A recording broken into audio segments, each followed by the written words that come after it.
Hi friends, welcome to Harsha's world. ఈరోజు నేను మీకు గోంగూర పచ్చడి ఎలా చేయాలో చూపించబోతున్నానండి. అది కూడా నేను ఒక విధంగా చూపించట్లేదు, రెండు ప్రాసెస్లో మీకు చూపిస్తున్నాను. ఈ రెండు ప్రాసెస్లో మీరు ఏ ప్రాసెస్ చేసుకున్నా కూడా మీకు దగ్గర నెల రోజుల వరకు ఈ పచ్చడి అనేది నిల్వ ఉంటుందండి. ఇప్పుడు నేను అది ఎలా చేయాలో చూపించబోతున్నాను. ఇప్పుడు మనం గోంగూర పచ్చడిని రెండు రకాలుగా తయారు చేసుకుందాం. ముందుగా ఫస్ట్ రకం ఎలా చేయాలో నేను చూపించబోతున్నాను. ఇదేంటంటే ముందుగా మనం ఒక మూకుడు కానీ గిన్నె కానీ పెట్టుకొని 1 స్పూన్ ఆయిల్ వేసుకొని అందులో ఎండుమిర్చి ఉంటుంది కదా, ఈ ఎండుమిర్చిని లైట్గా ఫ్రై చేసుకోవాలి. ఎప్పుడు కూడా మనం గోంగూర చట్నీకి ఎండుమిర్చిని తీసుకోవాలండి, పచ్చిమిర్చిని తీసుకోకూడదు.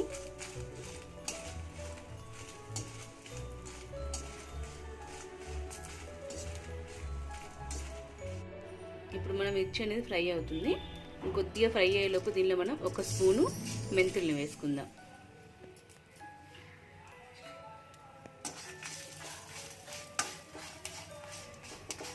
లేదు అంటే సపరేట్గా కూడా వేయించుకోవచ్చు. ఇప్పుడు వాటిని ప్లేట్లోకి తీసేసుకొని ఇందులోనే 1 స్పూన్ ఆవాలు వేయించుకుందాం. డైరెక్ట్ కూడా వేసుకోవచ్చు, మనకు మాడిపోకుండా ఉండడానికి నేను ఇలా వేస్తున్నాను.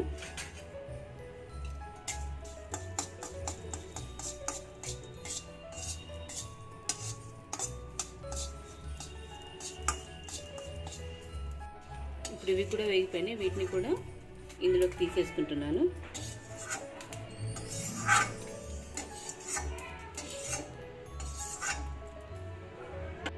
ఇప్పుడు కొద్దిగా ఆయిల్ వేసుకొని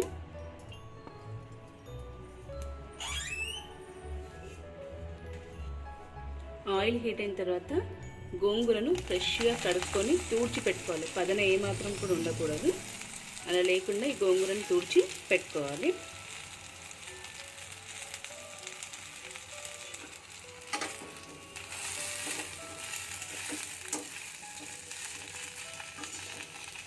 ఈ గోంగూర కూడా మొత్తం మెత్తగా అయ్యేంత వరకు దీన్ని మనం ఫ్రై చేయాలి.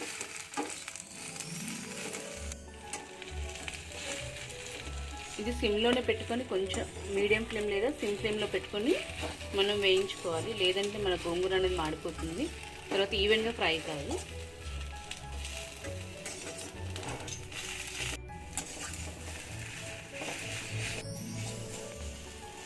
ఇప్పుడు మన గోంగూర ఫ్రై అయిపోయింది. దీన్ని కూడా మనం ఒక ప్లేట్లోకి తీసుకొని ఫస్ట్ చల్లారనిద్దాం. చల్లారాక దాన్ని మనం గ్రైండర్ చేసుకోవాలి.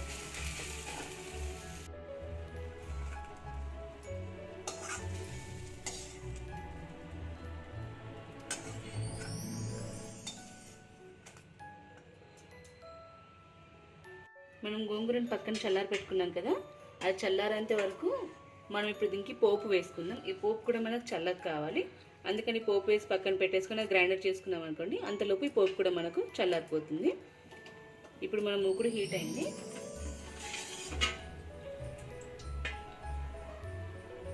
ఇందులో నేను ఒక గరిటెడ్ ఆయిల్ వేస్తున్నాను. గోంగూర చట్నీ కొంచెం ఆయిల్ ఎక్కువగానే పడుతుందండి. ఇప్పుడు మన ఆయిల్ హీట్ అయింది. అందులో మనం కొన్ని ఆవాలు, కొద్దిగా జీలకర్ర, ఒక 2-3 వెల్లుల్లి రెబ్బల్ని ఇలా మధ్యలోకి కట్ చేసుకొని వేసుకొని స్టవ్ ఆఫ్ చేసేయండి. ఇప్పుడు ఈ పోపును మనం ఇలానే చల్లారి పెట్టేద్దాం. ఇప్పుడు మనం గ్రైండర్ చేసుకుందాం. చూడండి, ఇప్పుడు మన గోంగూర చల్లారిపోయింది. ముందుగా నేను ఈ మిర్చిని ఇందులో వేసుకొని గ్రైండ్ చేసుకుంటాను.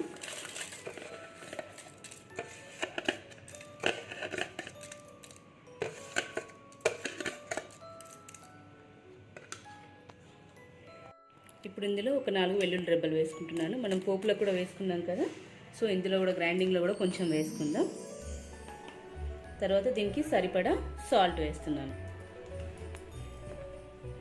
వీటన్నిటిని ఫస్ట్ మిక్సీ పెడదాం. ముందుగా గోంగూర వేస్తే మనకు మిర్చి అనేది త్వరగా మిక్సీ కాదు, అందుకోసం అని చెప్పి నేను ఫస్ట్ మిర్చిని గ్రైండర్ చేశాక తర్వాత గోంగూర వేసుకుంటున్నాను. చూడండి, మిర్చి గ్రైండర్ అయిపోయింది. ఇప్పుడు ఇందులో గోంగూర వేస్తున్నాను. ఇప్పుడు ఫ్రై చేసిన గోంగూర వేసుకున్నాం కదా, దీన్ని గ్రైండర్ చేద్దాం. మిక్సీ చేసేటప్పుడు ఎప్పుడు కూడా మనం గోంగూర పచ్చడి లోపల వాటర్ అనేది యాడ్ చేయకూడదండి. వాటర్ యాడ్ చేస్తే మన చట్నీ అనేది నిల్వ ఉండదు, పాడైపోతుంది. అందుకని దీన్ని వాటర్ యాడ్ చేయకుండానే గ్రైండర్ చేసుకోవాలి. చూడండి, మనం గ్రైండర్ రెడీ అయిపోయింది. అంటే మనం గ్రైండర్ చేసుకున్నాం కదా గోంగూర, అది రెడీ అయిపోయింది. ఇప్పుడు దీన్ని మనం ముందుగా పోపు పెట్టి చల్లారి పెట్టుకున్నాం కదా, అందులో వేసుకొని కలిపేసుకోవడమే. ఇంకా ఇప్పుడు నా పోపు కూడా చల్లారిపోయిందండి. ఇందులో నేను మిక్స్ చేసుకున్న ఈ చట్నీని వేసేస్తున్నాను.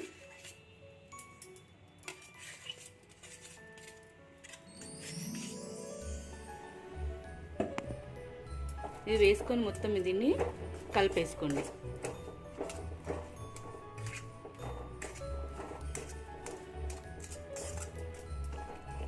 పోపు కూడా చాలా బాగా సరిపోయింది కదా.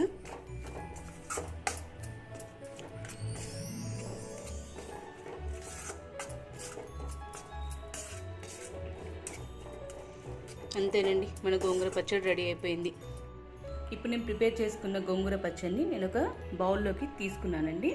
దీన్ని మీరు ప్లాస్టిక్ బాక్స్లో కానివ్వండి, లేదంటే ఒక గాజు బాక్స్లో కానివ్వండి పెట్టుకొని నిల్వ ఉంచుకోవచ్చు. ఇది దాదాపు మనకు 1 మంత్ వరకు నిల్వ ఉంటుంది. ఇది మొదటి ప్రాసెస్ అండి. నేను 2 రకాలుగా చూపిస్తానని చెప్పాను కదా గోంగూర పచ్చడిని. ఇది మొదటి ప్రాసెస్. ఇప్పుడు మనం ఇంకో ప్రాసెస్ ఎలా చేయాలో చూద్దాం. ఇప్పుడు మనం గోంగూర పచ్చడి రెండవ ప్రాసెస్ స్టార్ట్ చేసుకుందాం. అందుకోసం ముందుగా మూకుడు పెట్టుకొని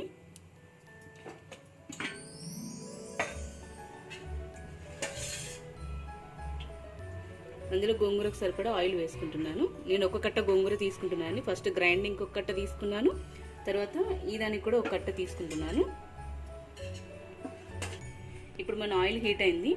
ఇందులోపల నేను ఆవాలు, జీలకర్ర వేసుకుంటున్నాను. ఇప్పుడు ఇందులో వెల్లుల్లి ఒక 2 లేదా 3 వెల్లుల్లి రెబ్బల్ని సన్నగా కట్ చేసుకొని వేసుకోవాలి. తర్వాత ఇందులో సన్నగా కట్ చేసుకున్న ఒక ఆనియన్,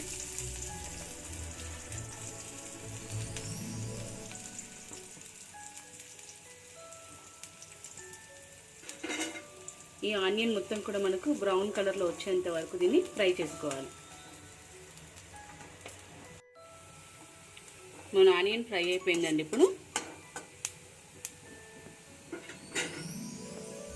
ఇప్పుడు ఇందులో ఏం చేద్దామంటే గోంగూరను మనం ఫ్రెష్గా కడుక్కొని పదన లేకుండా తూడ్చుకొని చిన్నగా మీకు ఎంత చిన్నగా వీలైతే అంత చిన్నగా దీన్ని కట్ చేసి పెట్టుకోవాలి. ఇప్పుడు దీన్ని ఇందులో వేస్తున్నాను.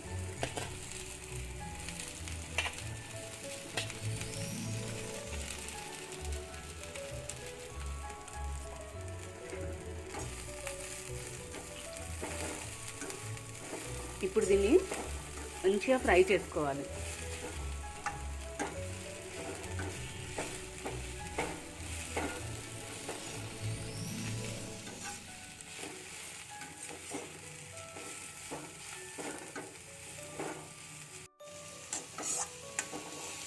ఇంకొద్దిగా ఫ్రై కావాలండి మనకిది. ఇంకొక 5 మినిట్స్ దీన్ని ఫ్రై చేద్దాం. ఇప్పుడు మన గోంగూర అనేది ఫ్రై అయిపోయింది. ఇప్పుడు ఇందులో ఈ గోంగూరకు సరిపడా నేను కారం వేస్తున్నాను. 1 స్పూన్ కారం వేస్తున్నాను. మన స్పైసీకి తగ్గట్టుగా వేసుకోండి.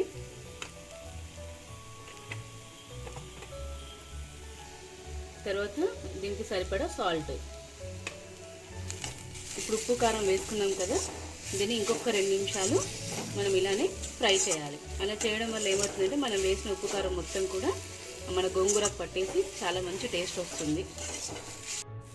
చూడండి, ఇప్పుడు 2 నిమిషాలు దీన్ని ఫ్రై చేసుకున్నాము. మనం కారపొడి ఉప్పు అనేది మొత్తం దీనికి పట్టేసింది. ఇప్పుడు మనం దీన్ని స్టవ్ ఆఫ్ చేసుకొని బౌల్లోకి తీసేసుకోవడమే. నేను స్టవ్ ఆఫ్ చేసేస్తున్నాను.